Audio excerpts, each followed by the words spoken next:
Hey guys, this is Steve from GymAddict.com, and I'm about to take you through a tour of our basement gym that we affectionately call the Dungeon. Okay, now the first thing I want to point out is, obviously this is a basement gym. It's extremely small. There's not a lot of room, but we've been lucky enough to be able to basically have enough room and choose the right equipment that we can train and basically cover everything that we want to do in this small space, and basically get the luxury of training from the comfort of your home. So let's take a look at the Dungeon in depth. Over here we've basically got two sections. This is our deadlift platform, so basically where we deadlift. This just seemed like the most logical place to put the platform, even though I initially had wanted to bench, squat, and pull all on the same platform. It actually works out really well having the deadlift platform separate from everything else. Okay, now this is the basically squat, bench, and everything else section. We've got a weight tree with plenty of weight for us here. This is our Rogue SML-1 rack. This is what is called by Rogue as their squat stand, but I really wouldn't consider this a squat stand at all. This is more like a half rack. It can really stand up to everything that you really want to throw at it.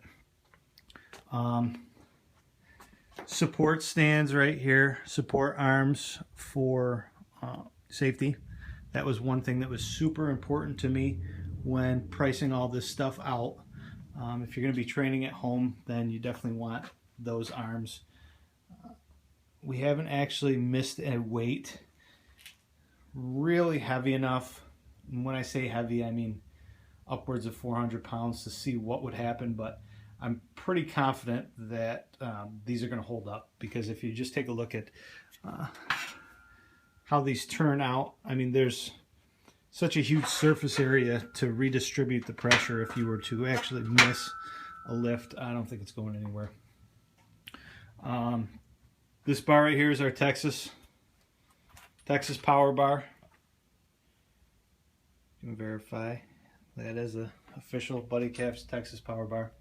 That was the #1 piece of equipment that we wanted to train with, just because it's such quality. I really highly suggest, if you're going to do this, do it right and get yourself at least one Texas power bar, because it's going to take everything that you can throw at it. You can see over on the deadlift platform, that's like another utility bar. It's a much cheaper version, which I'm okay with that bending. If we were to do anything involving the rack pulls, dead benches, things like that, I'm okay with that slamming into those uprights.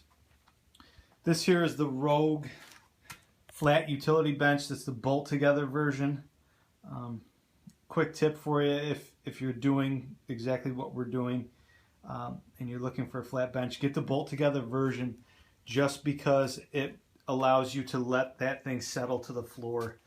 This floor is really uneven, so easiest way to do that is not tighten the bolts down all the way. Use it for a little bit, let it settle, then retighten everything in that position. We just got this cap barbell adjustable bench. It's like a 0 to 90 bench. So far, really happy with it. It seems super duper sturdy, and we've used it quite a bit already. This is kind of our accessory section. So we've got some power block dumbbells, got bands, chains, some straps from Spud Inc., Olympic dumbbell handles,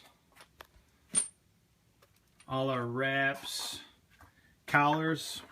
These I would highly suggest that you invest in a really good set of collars. We bought 2.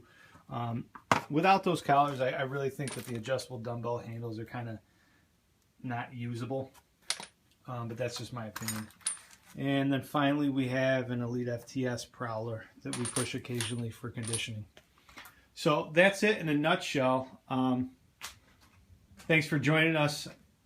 Be sure to check out the rest of our pages where we'll go through more in-depth reviews of all the equipment that you see here, the reasons why we bought this equipment, and the reasons why we didn't buy other pieces of equipment. So thanks very much for touring the dungeon.